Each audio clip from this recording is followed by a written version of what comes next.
all who have registered from around the globe. To be exact, Israel, England, the United States, and of course, Canada. Many, if not most of you, know that I am Mark Mendelson, the Chief Executive Officer of the Canadian Associates of Ben-Gurion University, and it is once again my pleasure and honor to be part of today's program. I am more than thrilled that we decided to focus on the students of BGU for this webinar. Their stories are poignant and real, and certainly each of us can relate to at least one, if not all of them. During the Support Our Students Save the Class of COVID-19 campaign, we've become completely student-centric and are focusing our fundraising efforts towards ensuring that the 3,000 students, approximately, who have requested student aid this year, more than double the regular amount, will be able to pay tuition, live, and attend classes at BGU. We promise that not a one will be left behind, and this is our promise to them. On behalf of the lay leadership of CABGU, Canadian Associates of Ben-Gurion University, otherwise known as CABGU, I welcome you and thank you all for joining us. Please note that we are live streaming on Facebook. I would like to warmly welcome our participants as well as our BGU colleagues from the US and Israel. Once again, the format of today's webinar will be this. I will first introduce each of the four students, and then I will turn the webinar over to my friend and colleague, Jeff Kay, Vice President of the Department of Public Affairs and Resource Development at Ben-Gurion University, who will lead and moderate the discussion. They will have between 30 and 35 minutes to speak, at which time either I or one of my staff will give Jeff a 2-minute warning, and then we will field questions from the listening audience. As always, Montreal Executive Director Simon Ben-Simon will be handling the question and answer period, and Zach Ostrov, Executive Director of Winnipeg, our in-house tech expert, will be handling our technical issues. Hopefully there will not be any, and we have not had any to date. Whoever has comments or questions, you will see the icon at the bottom of your screen, which you will just have to click and submit your question. Once again, a huge toda rabah to my excellent team across Canada, Simon Ben-Simon, Michelle Richmond, Shemi Wenner, Sam Cordes, Paulina Pshenishny, a BGU graduate, Zach Ostrov, and David Burson, another BGU graduate. Thanks to my national president, Mitchell Olbaum, a great mentor, advisor, and friend, and his leadership team. Thanks as well to my outstanding colleagues in Israel, President Danny Chaimovitz, Vice President Jeff Kay and his team, and Doug Sesserman, CEO of the American Associates and his team. And now we have a short video with a personal message from President Danny Chaimovitz. Zach. Hello.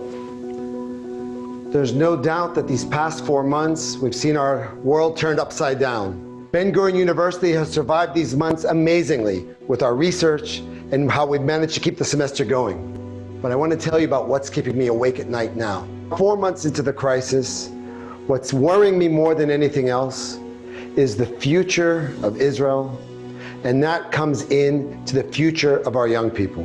The financial crisis that's been caused by the coronavirus means that many of our students, whether they're going to be the ones that are starting university next year, do not have the confidence that they will be able to take the time off to pursue higher education.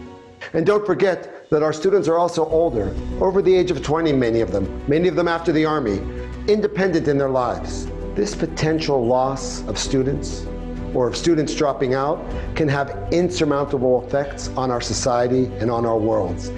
Think of what the impact Ben-Gurion University has on Israel. Number 1 and number 2 in the health ministry of Israel, the ones fighting the corona crisis, are graduates of Ben-Gurion University of the Negev. The chief scientific officer of the company in Boston that's perhaps developed the first vaccine for coronavirus is a graduate of Ben-Gurion University. What would have happened if they would not have had the ability to come study here? 70 years ago, my parents had the opportunity to go to university in the United States because of the GI Bill. 40 years ago, I had the opportunity to go to an Ivy League college, even though I came from a small town in Western Pennsylvania. I was given the opportunity to show my potential. I want to be positive. I want to assure that every student who wants to prove themselves, every student who thinks they have the ability, shall come to Ben-Gurion University and can realize his potential. I need you to partner with me. I need you to be my partner in ensuring that any student who wants to either continue studying or to start his education this year at Ben-Gurion University can do that. I know that I'm giving everything that I can. My colleagues and friends are giving everything that they can. And I ask you to please be a partner with me in ensuring the future of Israel. Thank you.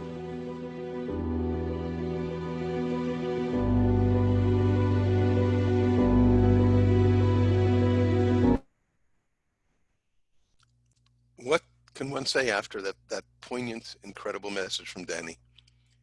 Many, if not all of you listening today, have no doubt received correspondence from us regarding the worldwide SOS campaign that Ben-Gurion University and each of the 7 associates offices around the world launched 2 weeks ago.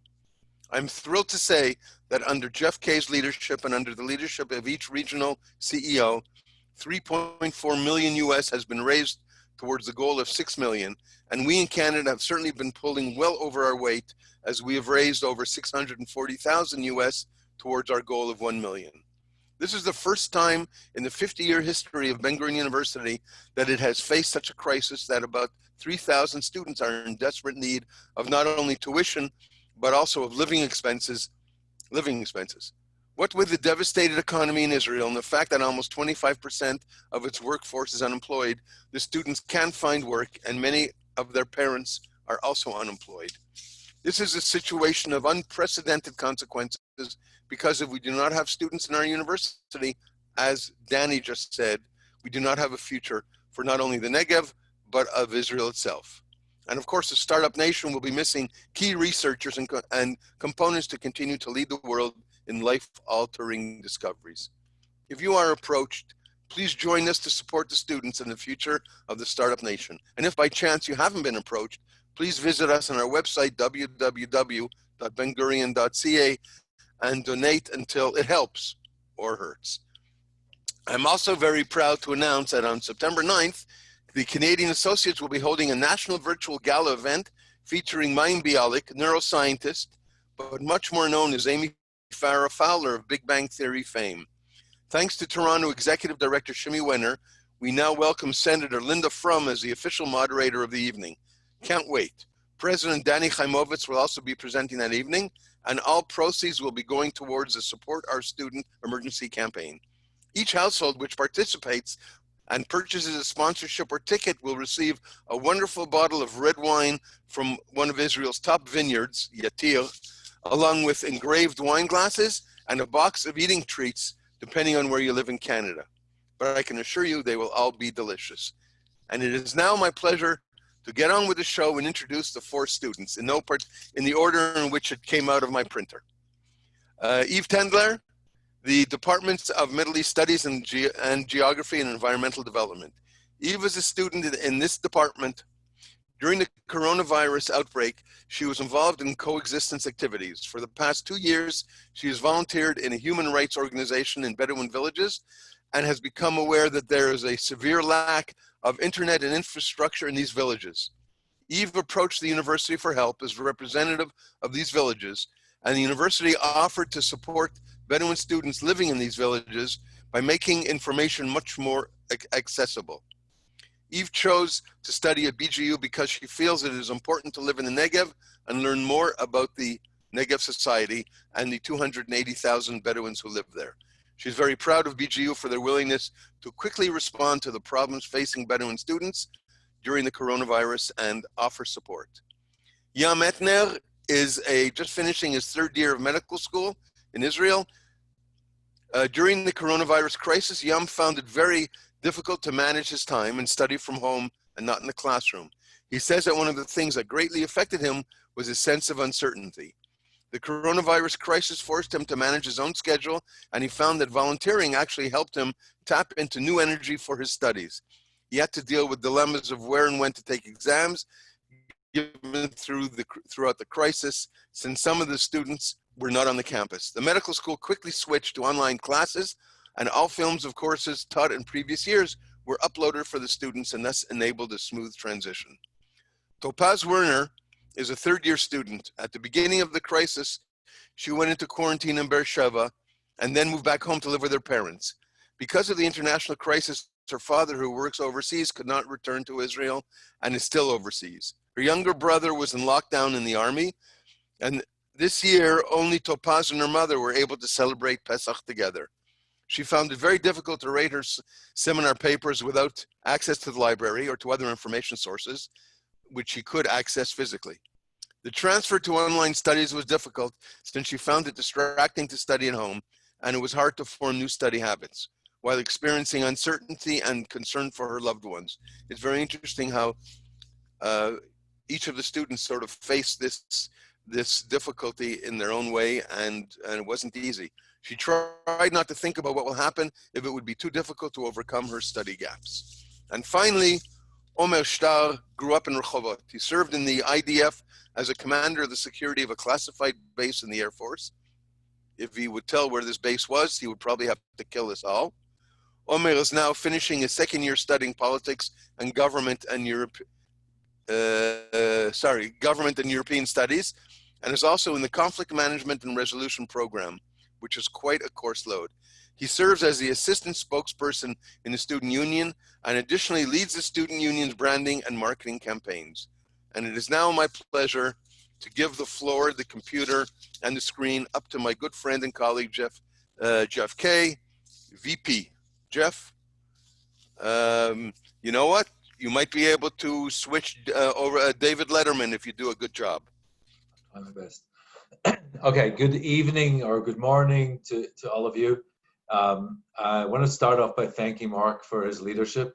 I think we all know that we have in Mark a visionary, a lover of Israel, a lover of the university, and a leader. And all of this activity and happening in Canada is a real tribute to him and the team that he leads and loves. And so really thank you, Mark. And if Edna's there, I really mean it. I want to make two quick points, and I'm not going to take your time because the students really are the show today. The first point is that yesterday I attended a meeting of the vice presidents of the other Israeli universities. It was held at Hebrew University, and it was attended by Weizmann, Technion, Tel Aviv, Bar-Ilan. And as I walked in the door, they said, "We want to know why you did it and how you did it." And I didn't know what they were talking about. I said, "I didn't do it. I'm innocent." And they said, "No, tell us about this student campaign." And so I started telling them about how it came about. And I said, you know, the how is quite simple. It is who we are. BGU is not a university. It's not BGU without its students. And so we have no raison d'etre without our students. So when something happens, firmly on our radar screen are our students. How we did it, I said it would take a lot longer to explain, but it's our incredible supporters all over the world, who they themselves are going through a very difficult period, suffering personally, suffering financially, worried about themselves, locked down, and yet they found in their hearts the generosity to be able to help our students. And so these are, that's the first part. The second thing I wanted to say is that when we launched this campaign, the SOS campaign, the first thing we did was turn to Israelis. We turned to our faculty, we turned to our staff, we turned to our Israeli board members, and we turned to our alumni and said, we need help for our students. Before we cross the ocean, before we go to any other country, we want Israelis to stand up and be counted because it's our university. And they did so very generously. So when we come to you with not only achievements, but also pride that this really is a partnership. We really are building this bridge between Ben-Gurion University and the rest of the world. So that's what I wanted to say. And we're going to hear from, in the order of Yam, Eve, Topaz, and Omil. They really are our story. They really are our poster students. Each one has an incredible personal story and a conviction of who we are and who they want to be. They will be the leaders of the state of Israel that you hear about 5, 10, and 15 and 20 years from now. And you'll be able to say, I saw them first on CABGU. So I'm going to ask this a few questions. I'll ask them in advance, and then each of you can answer in whichever way that you feel best. The first thing I'd like to know is a little bit about yourself. So add some color to who you are, your background, your childhood, so that we get to know you. If we had the opportunity to be in Montreal or Toronto or Winnipeg or Vancouver, we'd be sitting in a living room somewhere talking. So this is our second best. So tell us about yourself, and then tell us about your studies. What you're doing at BGU, what your dreams are, where do you want to be, where will you be in 5 or 10 or 15 years time. And then the third thing is a little bit more detail of what Mark was saying before. How did COVID find you all? How did you cope with it? What were the issues, and how did you manage to deal with these issues? And the last question relates to our campaign, our SOS campaign. We want to understand, we want the people on the call to understand what's it all about. We want to understand a little bit more about the financial difficulties. What does it mean to be an Israeli student living in Beersheba, juggling a job at a restaurant or a cafe or whatever it might be? And what does it mean to be in such great need? And tell us about yourselves or your friends. So that's it. And we're going to start with Yam. Please go ahead. Okay, good morning, good evening. My name is Yam. I'm originally from a small village next to Kiryat Malachi, Ashdod, Ashkelon, around 50 minutes away from Beersheba. I have 3 sisters. The youngest are twins, and we're all students. I also got married 1 year ago. My wife doing her master in Ben-Gurion University in biology. And as they tell you before, I'm hopefully finish my 3rd year in medicine school next week. So that's a bit about myself. I love traveling, sport. I'm a person of open fields next to my village. And now I will tell you a bit about studying in Ben-Gurion University. I chose Ben-Gurion because Beersheba and the community there is here. All the students are living in a small community, and everyone close to each other. And when you're going out to the street on a Friday night, you see all students going around with food by their hands, because they're all doing a Saturday night dinner together. And it's amazing to be student in Ben-Gurion and in Beersheba. I want to tell you a bit about the students and the challenges they have. All our students need to pay around 50,000 shekels a year. When you're talking about studying, rent, food, without any special vacation or something, just start your year with a minus 50,000 shekels. And we are studying between 10 to 12 hours a day. And even on the weekends, we are doing homework, we're getting ready for exams. So we don't have a lot of time for jobs. Even if we have a job, most of them in coffee shops, bars, private teaching. And as you understand, the Corona finished all those options. But the most special thing I want to tell you about is 4 months ago, when the Corona started in Israel, there was a situation that people didn't know if they can go to the supermarket or if they can go out to the street, and especially the elderly, because for them is the most danger. So Beersheba, the municipal of Beersheba, decided to deliver 20,000 portions of food to all the elderly in Beersheba for 1.5 months. I participated in this project and helped to manage it. And I remember the huge parking next to Turner Stadium in Beersheba with around 400 cars. I never saw something like this. A line of 400 cars that waiting to deliver the food for the elderly. More than 80% students.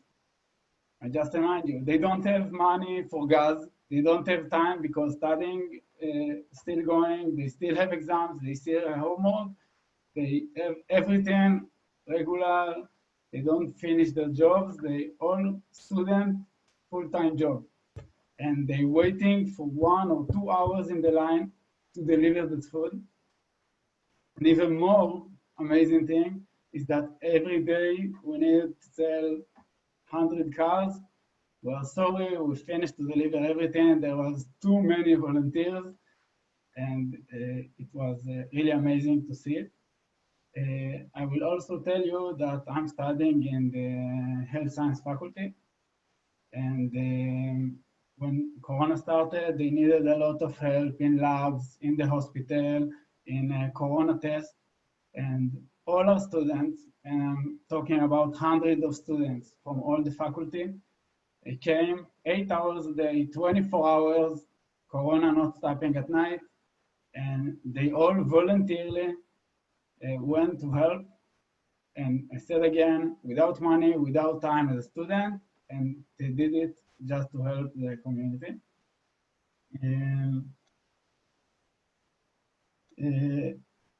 I will tell you something about the next year because we're all here for the next year. We have to understand that students use the summer break to save money for the next year. And this summer, we will all will not find jobs. All the places are closed. The economy is really bad, and we can't save money for the next year. I'm 30 years old, I'm married, and as I said, I have 3 sisters that students too. So I don't want to take money from my parents.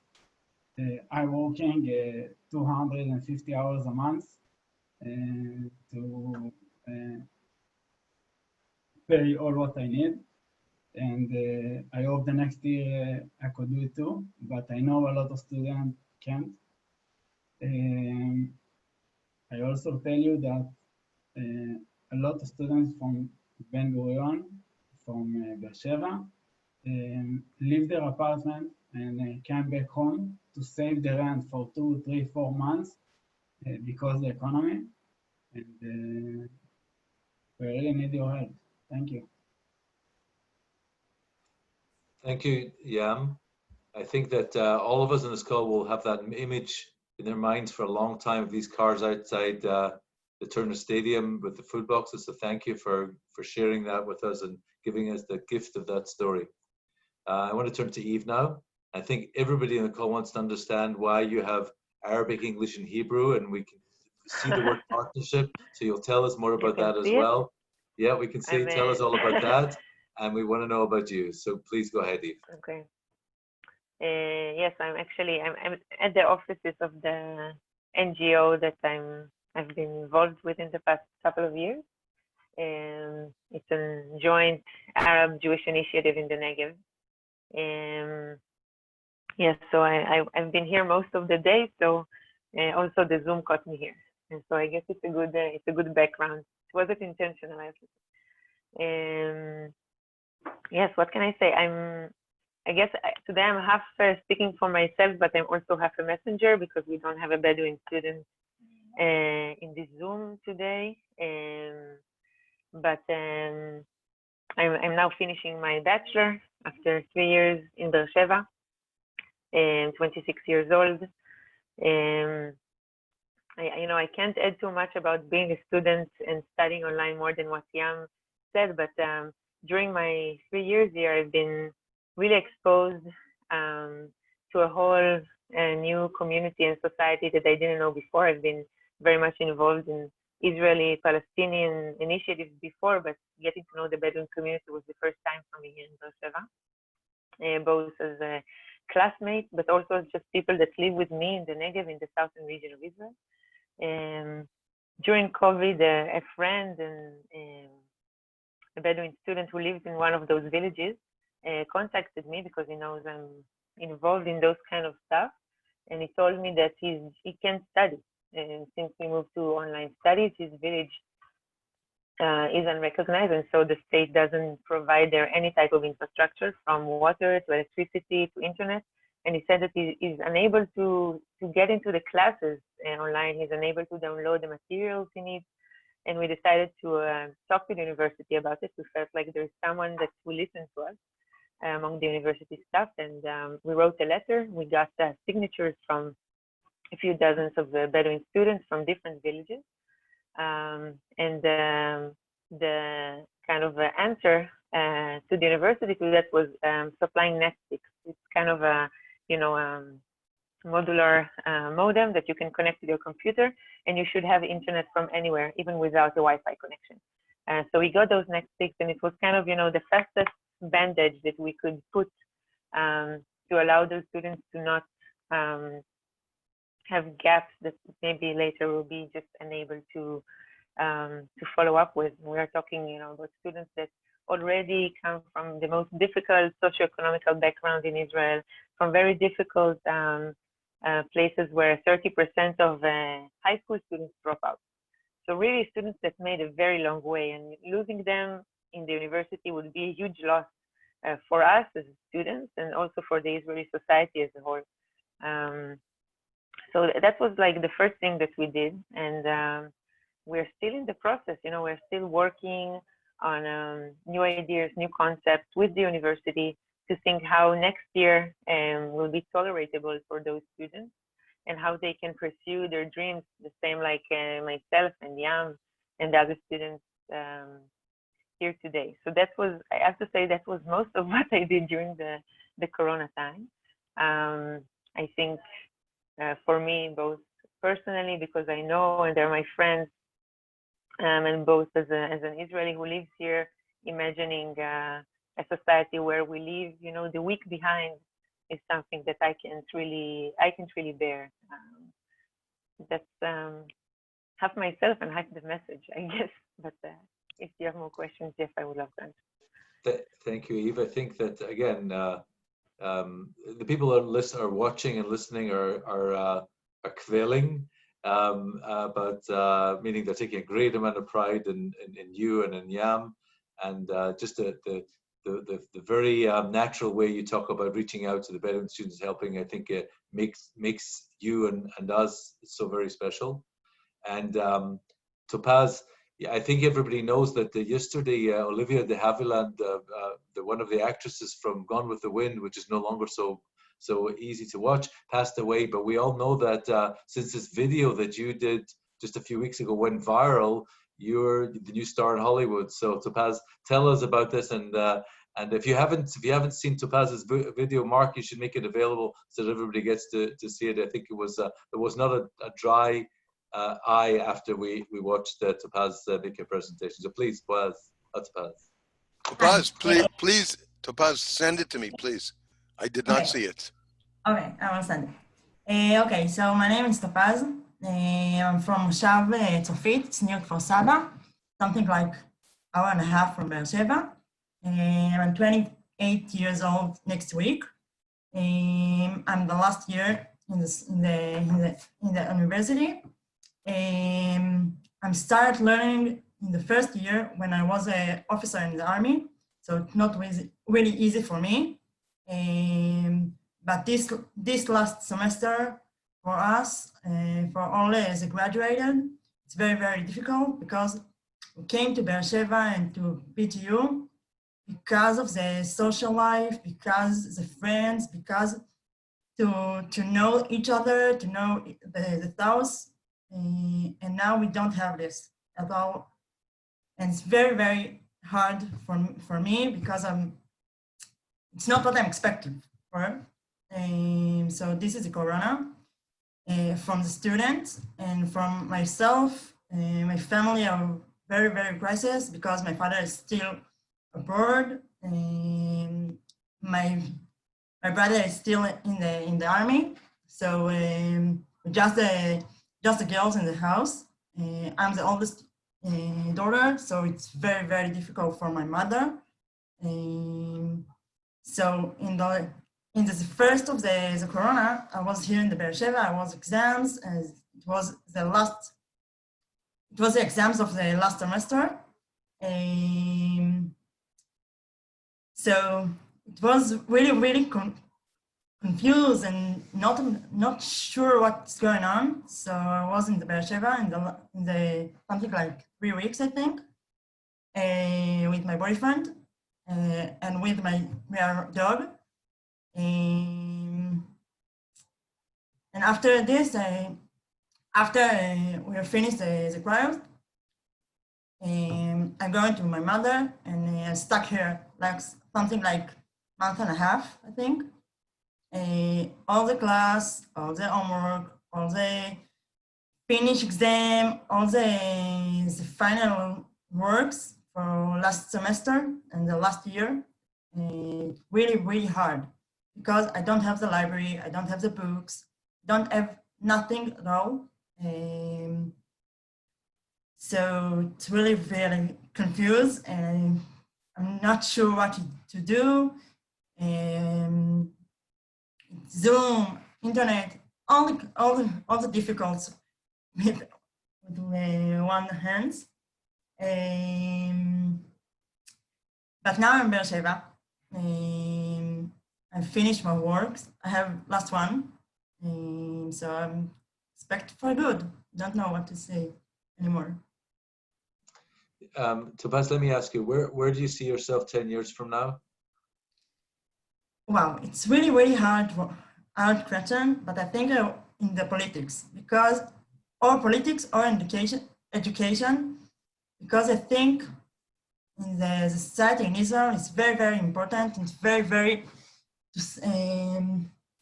need to be clear, and I love to learn. So this is the idea, but the life is unexpected, so I don't really know what's going on. Either will be fine for us, I think, and probably for your mother as well. Thank you. Omer, I wanted to say, almost already in politics, or he's halfway to politics, and he's the spokesman of the student union.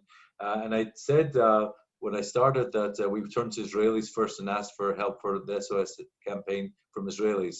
And without making the phone call, we got a phone call ourselves, Danny, the president from the student union, from the head of the student union, Shir Tzadok, who Omer worked with, who said, we care about students obviously as well, and we have a budget that we put aside for parties and for social events that we think are less important, and we would like to make a donation to the SOS campaign. So from their budget, the student union took 100,000 shekels, which is about 40,000 Canadian dollars, and put it into the campaign. So we're incredibly proud of our students, not just in the way they present themselves, but how they also put their money where their mouths are. So thank you for that. And Omer, please. Hello everyone, my name is Omer. I'm 26 years old, originally from Rehovot. It's about 20 minutes from Tel Aviv. I joined BGU and I came to study here because of the very rich community life, the student community life, which I found was the greatest experience. A lot has been said about the hardship and the adversities that the students have experienced, but I would like to tell you about some of the ways that we were able to face those adversities and to contribute to our community. During the first quarantine, a lot of the elderly population near us were neighbors, some of them were friends, could not go out and buy food for themselves, or many did not have the means to do so. So we started a student volunteer branch, which was comprised of about almost 1,000 students who only came to give groceries and supplements for everyone who could not get for themselves. That's one of the greatest challenges that we faced. That's it.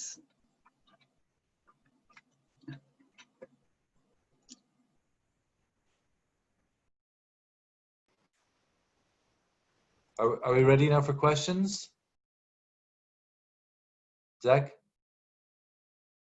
Yes, we are. We are ready for questions. The first question is more of a general question about student life, I guess pre-COVID at BGU, and we often hear that students are attracted to BGU for the student life, and I guess in North American terms, the campus life. Can you, each of you, or in your own, from your perspective, explain what the attraction is and how you're able to benefit from this student life at BGU?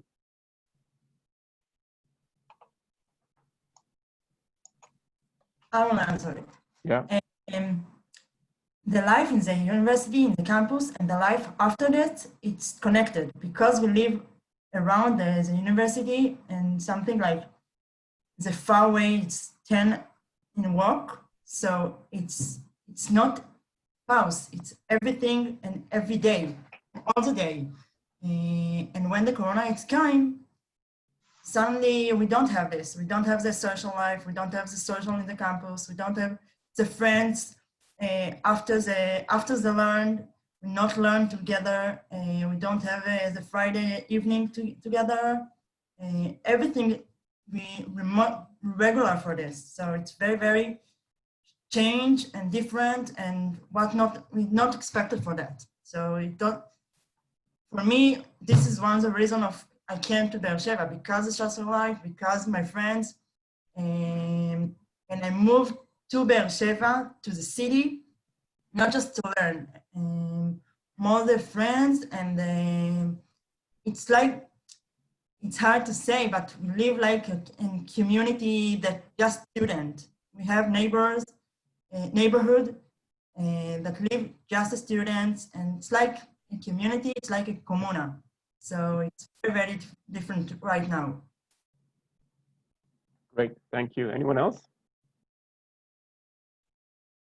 Good. An important question about, do you feel or do you expect that there will be maybe a stigma from students too embarrassed to ask for financial help during this crisis, and will the university miss helping some students because of a stigma associated with asking for help?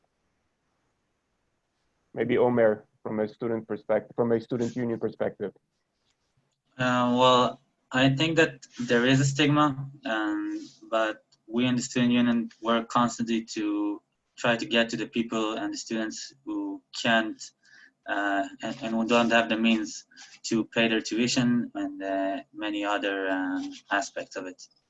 So have you put together a publicity campaign, the social media campaign about the available funds? The Dean of Students has done so. That's the job of the Dean of Students. From the university perspective. From the university. I can add to that, if I may. Yes, go ahead, of course. Yeah, so in the past 2 months or so, we've been in this process of trying to understand what are the specific needs of Bedouin students. So it was myself and a couple of friends, Jewish and Arab. And one of the things that we found out is that nevertheless, the fact, sorry, 1 second. Mm-hmm. She's working in the office. I'm sorry. One of the things that we found out that I didn't think about before is that most Jewish students come to university when they're 24, and maybe even 25 or 26, because they're after army. Usually they also do a short trip to India, etc. And while Bedouin students come to university when they're 18. So the gap is so big that many times a lot of information and things that, you know, for me as a 24-year-old who is coming to university is very easy to find and to access, and I know how to call people and how to get things done.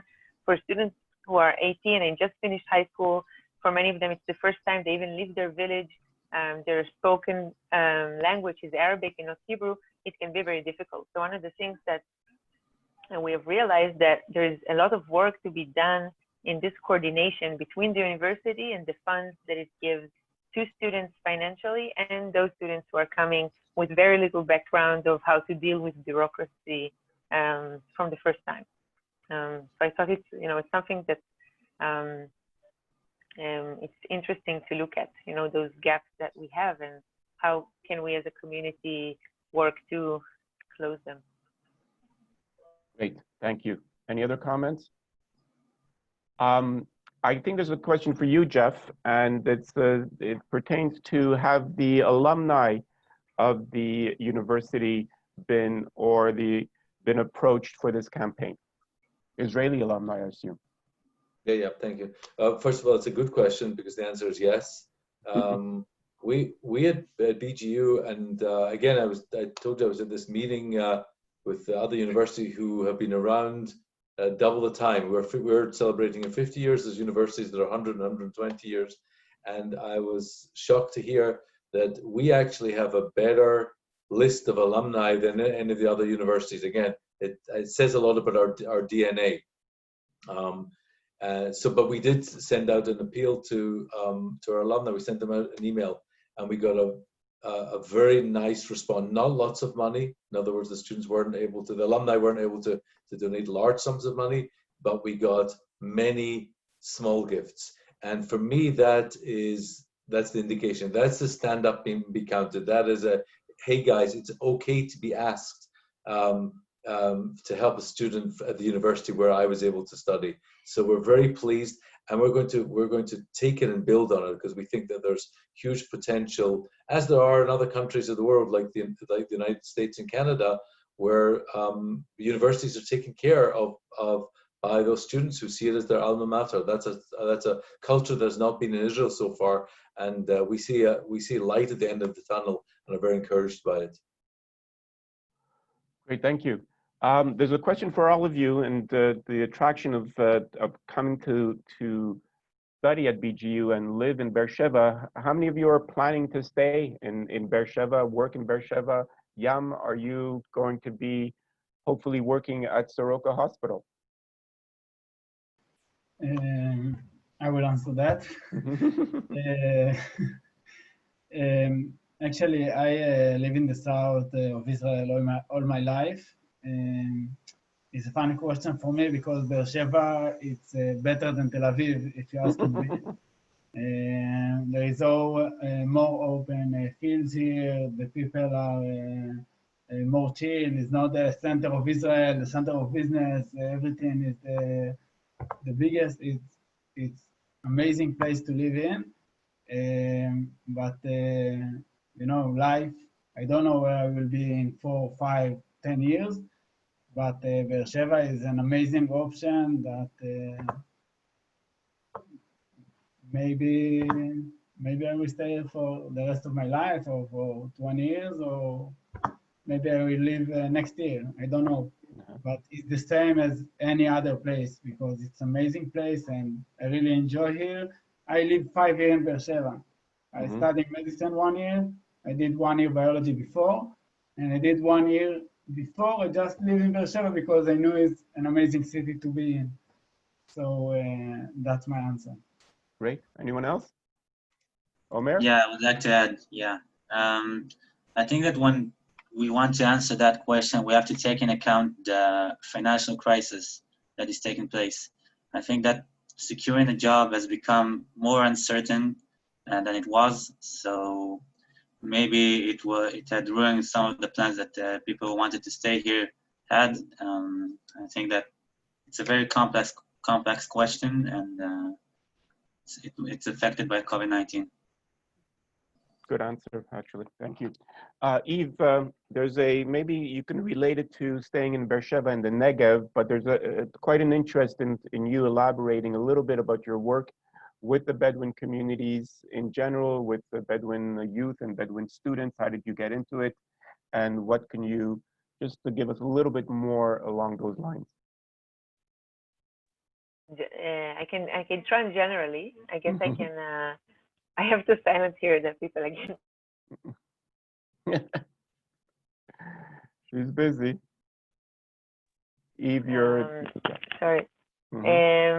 I think generally I described it as well as I can before, but I can just say that there is so much more to be done here in the Negev for different societies, both the Bedouin, but also, you know, there's a lot of Jewish communities that immigrated from North Africa, and most of them are located in the Negev. So a lot of deprived communities And I think there's so much work to be done here that it's sometimes even hard to think from where to start, especially the university that sees itself as a socially aware university, and that's one of the names BGU has in the country. And I think the more students will get more involved with the society here, never mind which society, whether it is the neighbors in your neighborhood in Beersheba, the impact of the university will be, it will be like a dialogue and not as one stream of energy. It can be a dialogue between the students and the communities, and we can really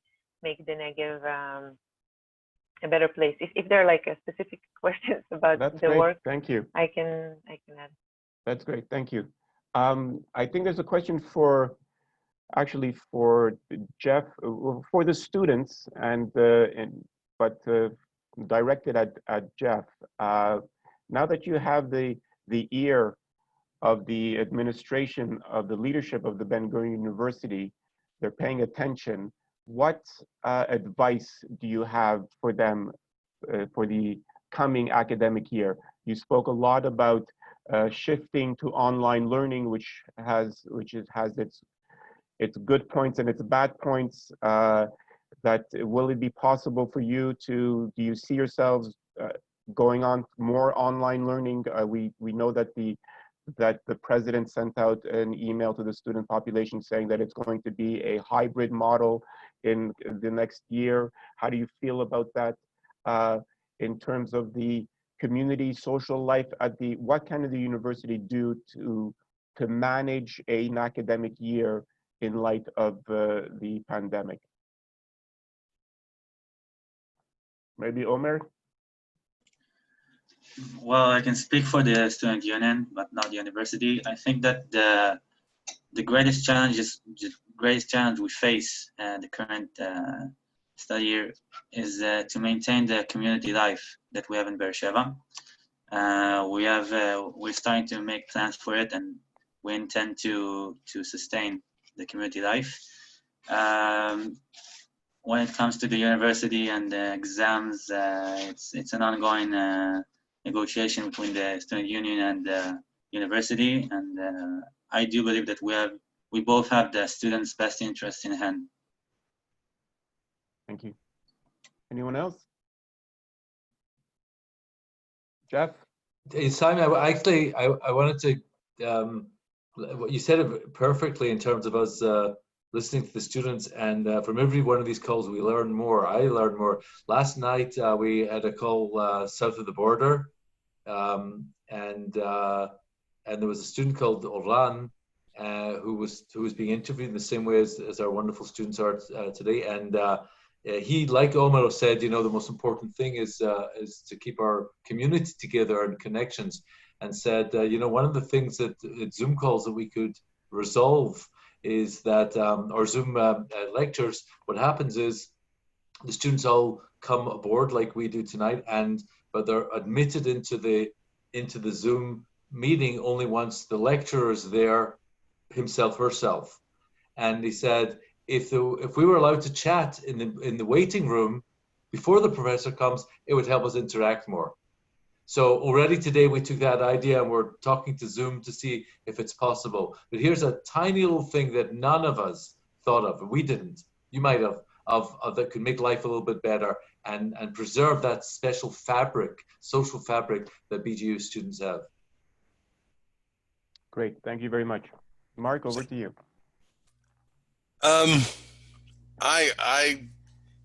Even though I'm a grandfather, I love to listen and hear from students, and to hear each of your stories really reflects Israeli society. As someone who lived in Israel for 15 years and whose son still lives there, and both our children were born there, and Israel is in my DNA, it is just uplifting, especially students from Ben-Gurion University. So thank you all for giving your time and explaining yourselves so well.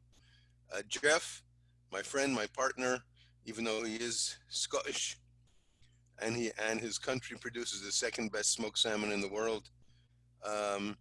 Kudos to you for leading. But the best whiskey.